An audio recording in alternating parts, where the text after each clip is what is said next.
Welcome to the range of Victorian poetry. As Module 1, I shall be discussing with you today Alfred Lord Tennyson as a Victorian poet with a special reference to his poem In Memoriam. We all know that Tennyson is a significant voice from Victorian England. He was a leading poet of Victorian era and he became the poet laureate in 1850 and remained the poet laureate of England until his death in 1892. Tennyson is known as a poet who made Victorian compromise. He is a leading poet and known for his mastery of language and form. His poetry is characterized by lyricism, depth, and emotional power. You will see across the poetic oeuvre of Tennyson, his poetry explores themes of love, loss, nature, mortality, and the human condition. If we talk about In Memoriam, so this is one of his major work. Besides In Memoriam, you can refer The Charge of the Light Brigade, The Lady of Shalott, Ulysses, and many more. Tennyson is known for a major influence of mythology and legend on his poetry, and in many of his poems, he draws on classical and Arthurian themes. Tennyson has reflected on Victorian values. His poetry reflects the values and concerns of Victorian era, including the role of religion, the impact of industrialization, and the changing social landscape. If you read the verses of Tennyson, you will see that the poems are full of imagery and symbolism. His poetry is rich in sensory details and symbolic meanings. Tennyson is also known for experimentation with form. He experimented with various forms, including the dramatic monologue, which became the hallmark of his style. If we look at the tradition of English poetry, we'll see that impact of Tennyson is seen on later poets as well. His poetry had a significant impact on later poets including W.B. Yeats, T.S. Eliot, and Ezra Pound. Tennyson's legacy extends beyond his poetry to his role as a cultural icon of the Victorian era, representing the values and ideals of his time. You will see that his poetry is a true representation of Victorian ideal and that represents the spirit of Victorian era.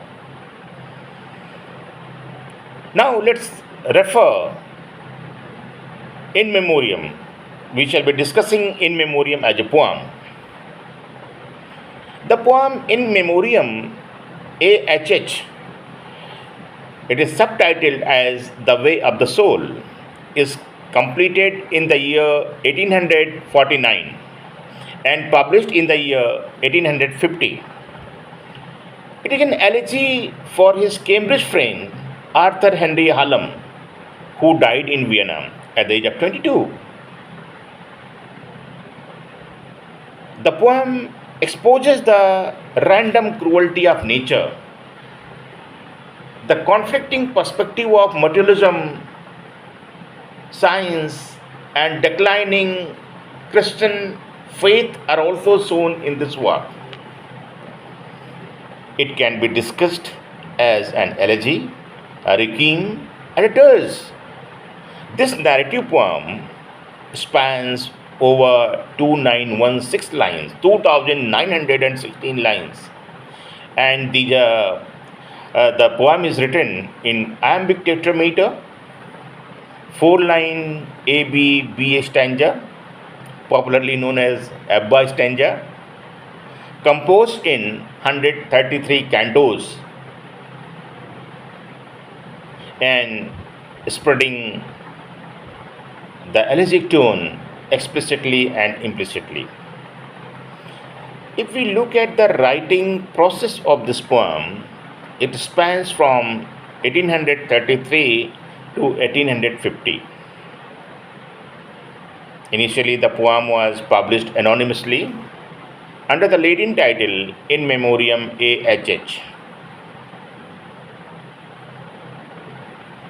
When the poem gained popularity, Tennyson also added canto O Sorrow, Will Thou Live With Me to the 1851 edition. You see, the poem concluded in an epithalamion for Cecilia Tennyson, Alfred Lord Tennyson's sister. She was married to Edmund Law Lushington in 1842. If we look at the cultural history, we will see that it was one of the most favorite poems of Queen Victoria. Symbols and images are strewn over the text. You will see that the poem offers serious interpretation on the cultural, literary, and philosophical perspectives of the time. If we look at the themes of the poem, we find that grief and mourning is the major theme. It is reflected in Tennyson's emotional response to the death of his close friend Arthur Henry Hallam. Faith and doubt. It is also a very significant theme, and it is reflected in the speaker's crisis of faith and doubt about the existence of God. Hope and resilience. We cannot deny that hope is not there, resilience is not there. And reaching the concluding part of the poem, a reader finds the patterns of hope and resilience. The epithalamion at the end is a perfect example to prove this. You see that the poem begins with death of poet's friend and ends in the marriage celebration of the poet's sister, love and friendship. The poem shows deep emotional relationship between the poet and the deceased friend. Mortality, transience. The speaker in the poem interfaces the reality of death and the fleeting nature of human life. So, mortality and transience, that takes us towards philosophical ruminations in the poetry of Tennyson. Memory and remembrance. You will see that the lines of the poem in Memoriam shows that the poet believes in the power of memory that keeps the image of the lost friend alive and motivating. The friend is lost, and the memory of the friend, the remembrances, they make him alive and they motivate the poet to move forward. We cannot deny that the poem is not reflecting on the spirit of the age, evolution, and science. This is also a significant takeaway from the poem. The arguments in the poem focus the emerging ideas of evolution and the issues and challenges that pop up with the traditional belief. So we see that the poem, starting with mourning and grief on the death of Henry Hallam, takes us towards the notation of an elegy. Different themes of loss, faith, doubt, and the search for meaning in seemingly meaningless world, they are also reflected upon. Emotional intensity is pervading across the length of the poem. The poem is characterized by its emotional intensity. Tennyson is exploring the depth of his grief and despair. Philosophical debates, theological debates, they engage with philosophical and theological debates of the time. You cannot say that, you cannot question that the poem is referring referring to the nature of God and the meaning of life as well. Also, the significant trope of later days, what we call personal and universal, personal becoming universal. So that is also approaching the psyche of the poet and is well reflected, well charted out in this poem. In Memoriam is full of musical quality with a focus on sound and rhythm. Autobiographical elements are there, Victorian context is there, and all these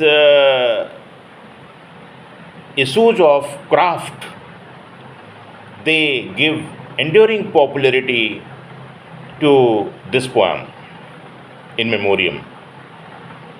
It remains one of the Tennyson's most popular and enduring poems, continuing to be widely read and studied today even. So, if when the poem is so rich, the poem is so thoughtful, the poem is so full of connotations, we can have some questions, research questions, the points of serious deliberations, the points for serious discussion. You should think, how does Tennyson use language and form to express grief and mourning in the poem? How language is used to express grief and mourning in this poem. Further, you can have a research question like that. What role does nature's imagery plays in this poem? And how does it relate to Tennyson's emotional state? How does the poem engage the philosophical and theological debates of Victorian era? Also think, what is the significance of poem's dedication to Arthur Henry Hallam, and how does this relationship influence the poem's theme and tone? Very valid research question. You should think upon this. How does the relationship of Tennyson and his friend influences the poem's themes and tones? Further, if you talk from the style, the perspective of style, you should think, how does Tennyson use symbolism and metaphor to convey complex emotional ideas in this poem? Also, moving ahead, we can see, how does In Memoriam reflect Tennyson's personal experiences and emotions, and what insights does it offer into his psychological state? Also read, what cultural and social context influenced the poem's writing and reception, and how does it reflect Victorian values and attitude? So, lot many questions are there. It is a classic, and the classics hold meaning across the limit of time and clime. We can look at this we can look different perspectives, how nature is defined, how Christmas is defined in three spans of life, in three at 3 points, in three different ways. So try to look at the poem from these perspectives also, how the nature is defined, how personal is becoming political, how the poem is offering the sensibilities that are blending with the tone and tenor of language. So I wish you very happy reading. We will read the poem, the text of the poem. Thank you so much for listening to me.